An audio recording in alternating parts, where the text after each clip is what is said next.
बहुत समय पहले की बात है। आर्यावर्त की धरती पर सुरभिपुर नाम का एक सुंदर गांव बसा हुआ था।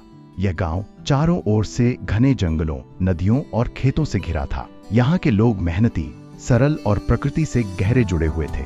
परंतु बीते कई वर्षों से गांव एक बड़ी समस्या से जूझ रहा था। उदासी का मौसम। हर साल जब शीत ऋतु आती तो उसके साथ ही गांव में उदासी भी छा जाती। ठंडी हवाओं के कारण खेत सूने हो जाते, पेड़ों के पत्ते झड़ जाते और लोगों के मन में निराशा घर कर जाती। बच्चे खेलना छोड़ देते, किसान चिंतित रहते और कलाकारों की कला भी मानो जम सी जाती।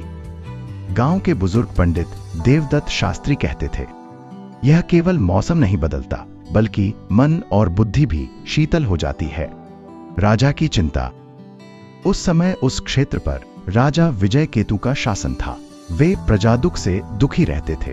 उन्होंने सभा बुलाई और पूछा, क्या कोई उपाय नहीं कि शीत के बाद आने वाले समय को उत्सव और आशा से भरा बनाया जाए?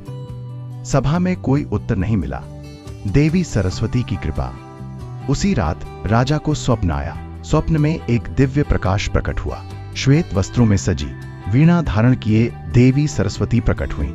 उनके चारों ओर पीले पुष्पों की वर्षा हो रही थी।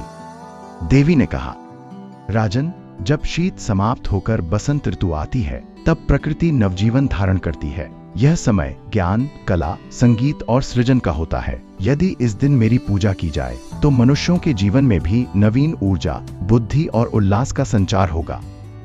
राजा ने हाथ जोड़कर पूछा, हे मां, इस पूजा का स्वरूप क्या हो?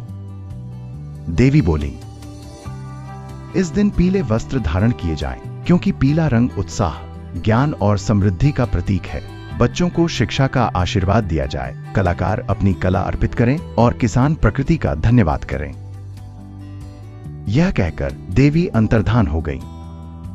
पहली बसंत पूजा।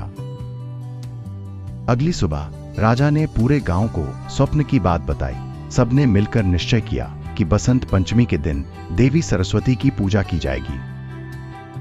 उस दिन गांव में अद्भुत दृश्य था। सरसों के खेत पीले फूलों से भर गए थे।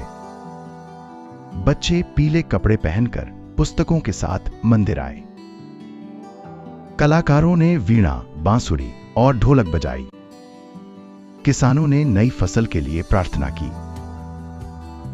देवी सरस्वती की प्रतिमा स्थापित की गई और पूरे विधि विधान से पूजा हुई। चमत्कारी परिवर्तन। पूजा के कुछ ही दिनों बाद गांव में परिवर्तन दिखने लगा।